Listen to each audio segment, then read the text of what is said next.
सनातन बंधु चिरमिरी द्वारा श्री राम कथा का 9 दिवसीय हवन भंडारा कलश यात्रा से कार्यक्रम की शुरुआत। छत्तीसगढ़ के एमसीबी जिले के हल्दीबाड़ी स्कूल मैदान चिरमिरी के पावन धरती में 9 दिन तक नगरवासियों को श्री राम नाम महिमा बाल लीला, श्री राम मंगल यात्रा, श्री पार्वती विवाह, श्री सीताराम विवाह महोत्सव, रामचरित व सबरी प्रेम केवट, प्रेम सुंदर, रामराज अभिषेक आदि कई राम से जुड़ी कथाएं सुनने को मिलेंगी। दीपू भाई सीधी मध्य प्रदेश से कथा व्यास करने के लिए चिरमिरी पहुंच गए, जिन्होंने मीडिया को जानकारी देते हुए बखूबी राम कथा के बारे में एक छोटा सा उदाहरण प्रस्तुत करते हुए अपनी बात कही।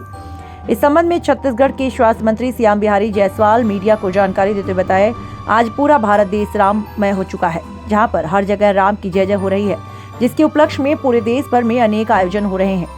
कहीं रामलीला हो रही है तो कहीं राम से जुड़े कथा हो रहे हैं, कहीं राम की झांकियां निकाली जा रही हैं। पूरा भारत देश में आज रामलल्ला की जय जयकार हो रही है। आज छत्तीसगढ़ की पावन धरती पर और हल्दीबाड़ी क्षेत्र की जनता के लिए गौरव की बात है। उन्हें 9 दिन तक श्री राम कथा को सुनने का अवसर मिलेगा। इस अवसर पर निकाली गई कलश यात्रा में भारी संख्या में महिला, पुरुष, स्थानीय पुलिस प्रशासन की काफी संख्या में लोग मौजूद हैं। अभी आप जो राम कथा होने जा रही है, ये किस पर्पस में हो रही है? इतने साल के बाद यह पहली बार हो रहा है, इस बारे में देखिए, राम कथा केवल चिरमिरी नहीं, पूरे भारतवर्ष में विगत 22 तारीख को जो महादिवाली पर्व मनाया गया, भगवान श्री राम 500 साल पंडाल में रहने के बाद अपने धाम में, अपने घर में लौटे। इस अवसर के बाद पूरा विश्व राममय हो गया, पूरा भारत राममय हो गया। और छत्तीसगढ़ वासियों को तो यहाँ उत्साह दुनी हो गई, क्योंकि भगवान राम हमारे भांजे हैं, उनका ननिहाल हमारा छत्तीसगढ़ रहा है। इसलिए लगातार ये धार्मिक आयोजन, चाहे राम कथा हो, चाहे रामलीला हो, चाहे नवधा रामायण हो, चाहे रामायण का साधारण रूप से मंचन हो, ये लगातार हमारे क्षेत्र में चल रहा है। और आज इसी कड़ी में हल्दीबाड़ी के नगर वासियों द्वारा राम कथा का आयोजन किया गया है। मैं बहुत आभारी हूँ हल्दीबाड़ी क्षेत्र के चिरमिरी वासियों का, उन्होंने एक बड़ा आयोजन किया। बहुत बहुत धन्यवाद आपको। पंडित जी, आप कहाँ से आए हैं? हमारा तो अध्ययन शिक्षा दीक्षा हरिद्वार से है, लेकिन मैं छोटे से गांव से हूँ, सीधी जिला मध्य प्रदेश में। जी, आपका पूरा नाम? पूरा नाम दीपू भाई महाराज जी के नाम से लोग जानते हैं। जी जी।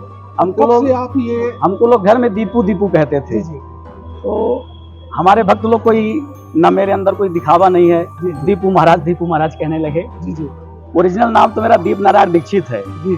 तो उसको लोग भुला गए, नकली नाम ओरिजिनल हो गया दीपू महाराज।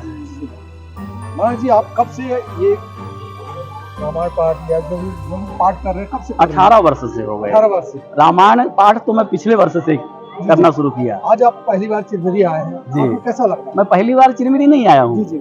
हम चिरमिरी में क्षेत्र में हल्दीबाड़ी में पहली बार हूँ। जी, लेकिन मैं बड़े बाजार में भी कथा किया हूँ। जी जी।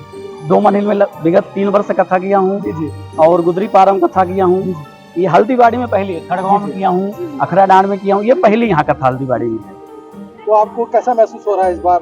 यहाँ का जो यहाँ की जनता जो कथा सुनने पहुँच रही है, क्या अनुभव लग रहा है आपको? यहाँ केवल जय श्री राम का ही नारा लग रहा है। जी जी। और मोदी जी का नारा लग रहा है। आपके साथ देखिए छत्तीसगढ़ के स्वास्थ्य मंत्री जी भी हैं, और उनका पूरा भरपूर सहयोग आपको मिलेगा। और साथ में बाबा लोग भी हैं, जो कि यहाँ के काफी नामी जाने जाते हैं। मैं चाहता हूँ कि चिरमिरी क्षेत्र और पूरे छत्तीसगढ़ वासियों को कुछ ऐसा संदेश दीजिए जो आपके जाने के बाद भी लोग याद कर सकें। देखिए, ऐसा है, मैं हमेशा अपने अनुयायियों से, श्री राम भक्तों से यही प्रार्थना करता हूँ कि रामचरितमानस मनुष्य के जीवन की आचार संहिता है।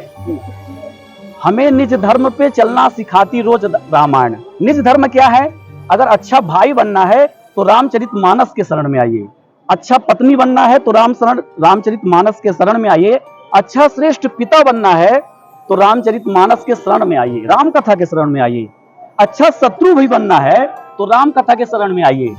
एक बार की बात बताऊं आपको कि रावण और राम जी का युद्ध चल रहा था। एक दिन राम जी ने ऐसा अस्त्र चलाया, बाण, कि रावण के सारे आयुध कट गए। रावण धराशायी हो गया। राम जी पास में आए। रावण ने सोचा आज तो राम जी हमको मार देंगे। राम जी कहते हैं, दशानन, आज मैं आपको नहीं मारूंगा, आज आप निहत्था हो, आप जाइए विश्राम करिए। रावण गया और अपने शयन कक्ष में विश्राम किया, रोने लगा। मंदोदरी कहती है, प्राणनाथ, आपकी आंखों से आंसू कभी निकलते नहीं, आज आप रो रहे हैं। बोले, आज राम ने हमको रुला दिया देवी। बोले, क्यों? बोले राम श्रेष्ठ शत्रु भी निकल गए हैं।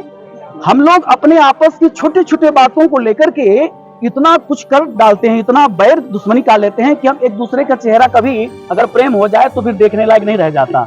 इसलिए हमारी प्रार्थना है कि आप लोग भले हमारा हमारा मतभेद, हमारी भावनाएं एक दूसरे से ना मिले, लेकिन हम ऐसा लोगों से ना करें कि कभी हम उसका चेहरा देखने लायक ना रह जाएं। ऐसा द्वेष नहीं रखना चाहिए। ये राम कथा हमको दर्शन कराता है। बहुत बहुत धन्यवाद आप